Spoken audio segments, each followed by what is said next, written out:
At the time of this story, I was 18 years old.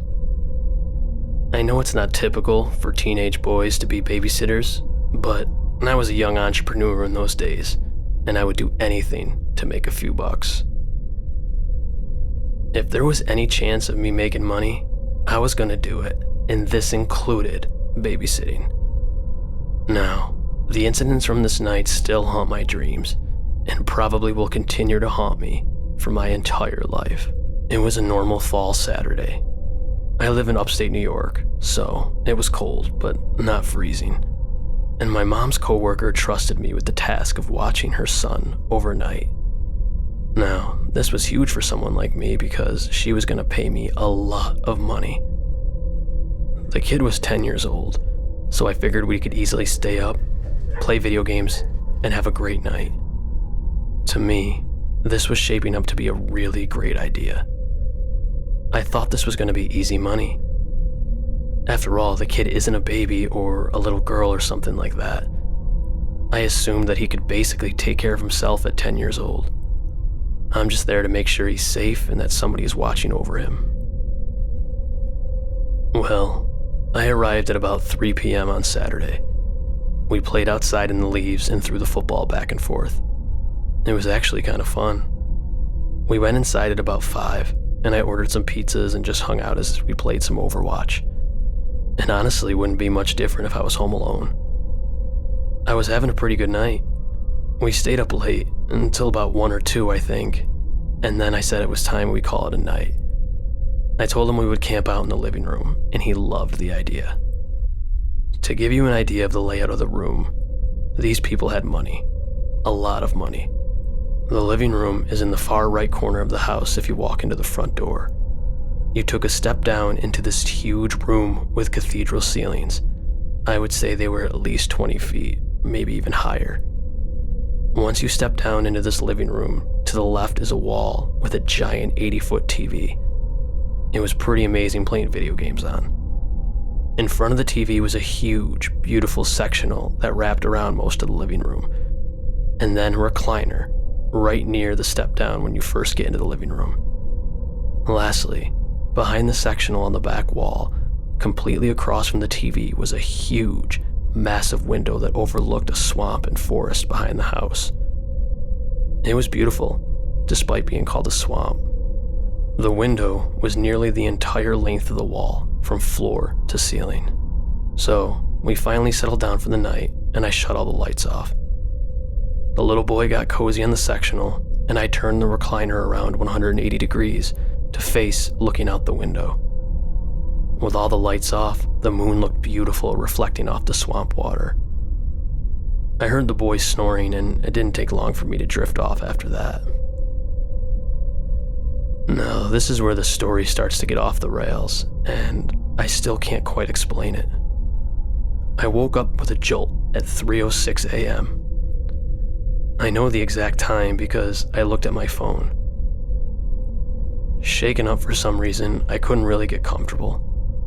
I tossed and turned for a minute, but just couldn't find a sweet spot. What happens next still makes me sick. I decided to stare out into the swamp to try and relax. And what I saw began to make me tremble. I saw a figure standing right outside in front of the swamp, not moving at all. The black silhouette looked like a statue. I was completely still, starting to quietly panic if this figure could see me or not. I looked back and the boy was still sleeping on the couch. Before I could look back at the man, I heard a knock at the door. This couldn't be happening, I thought to myself. Not here, and not to me. I slowly made my way down the long hallway and looked out the side window. There wasn't anybody at the front door. I felt a very short moment of relief until I remembered that the figure was outside, and the terror came back to me. I slowly made my way back into the living room using only the bright moonlight as my guide, and then I began to truly panic. The boy was standing on the back of the couch, staring out of the window with his arms wide open. What the hell was happening? I ran into the room as fast as I could in the hopes that the dark figure didn't see the young boy. As I grabbed the boy to help him down, he didn't even flinch or move. It was like he was frozen or something. I said his name a couple of times to try to wake him up from the trance, and instead of waking up, he just looked up at me and smiled and said, "He's back." I looked out of the window, and the dark figure began to spring toward the window. I was terrified. My instincts just kicked in, and I ran out of the living room into the hall and turned into the father's office, and I locked the door. It was at that moment that I realized that I left the boy out there in the living room. I left him there with that sprinting shadow man. My fear got the better of me, and I just ran. What a coward I am. After what seemed like hours, but in reality was maybe only a couple seconds, I decided to go out and get the boy, and my cell phone, which I left in the recliner so I could call the police. I opened the door slowly, and there, at the end of the hallway, was the boy. I could barely make out the details of his face in the moonlight, but he looked as if he was smiling. He was standing stiff, with his arms hunched over, and he had something in his hand. I can't be sure what it was, but it looked an awful lot like a kitchen knife with the way the moonlight was reflecting off of it. I immediately turned around and went back into the office. The wall clock said 3:17. The horror I was enduring was barely 10 minutes, and it felt like hours. I stayed there, hiding under the desk crying for about an hour. I was a big, strong football player, and here I was, cowering in a ball. At about 4:25, I opened the door. The boy was laying down in the middle of the hallway where he had been standing an hour ago. I slowly made my way to the boy. He was breathing, and he seemed to be peacefully asleep. He had no knife or anything of that sort in his hand or around his person, and I was 100% sure he was holding something. I took the boy into the office with me, and I shut the door. I stayed up watching the door and the boy until the sun started to come up. Shortly after 6:30, I opened the office door again. I took the boy and I placed him back on the couch. I began to calm down a little bit, but I was not going back to sleep. I couldn't comprehend what I saw. The whole event seemed more like a nightmare than something that could have actually happened. The boy's parents were supposed to be home at noon. At 11, the boy was awake. He had some cereal and watched YouTube on the smart TV. He laughed and joked with me and said how much fun the night was. He asked if I could stay over again sometime, and of course I just smiled and said, "Yeah, buddy, we'll see." Could this kid not have any memory of what just happened? I had endured the worst night and the most terrorizing night of my entire life, and this kid can't remember anything. Shortly before noon, I got myself ready to go home. The boy started playing video games, and I told him I would be right back. I went outside using the back door, and I approached the front of the pond, and what I saw almost made me collapse in fear.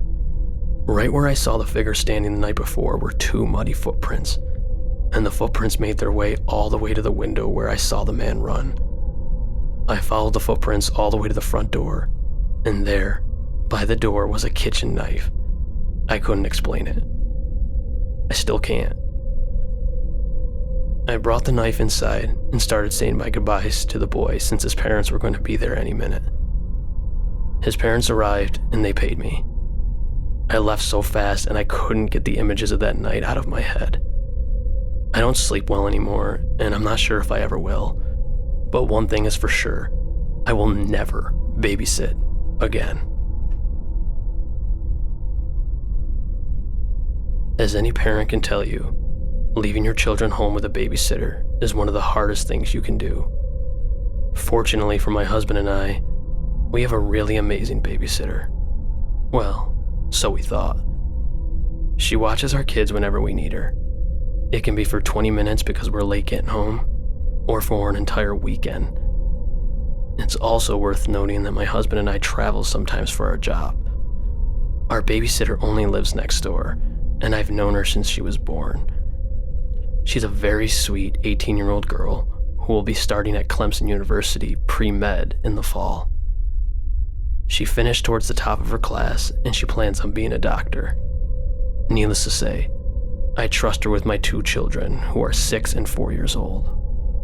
Like many Saturday nights, my husband and I had a work function to go to, And like many times before, we called our trusty babysitter, and she of course accepted, happy to help.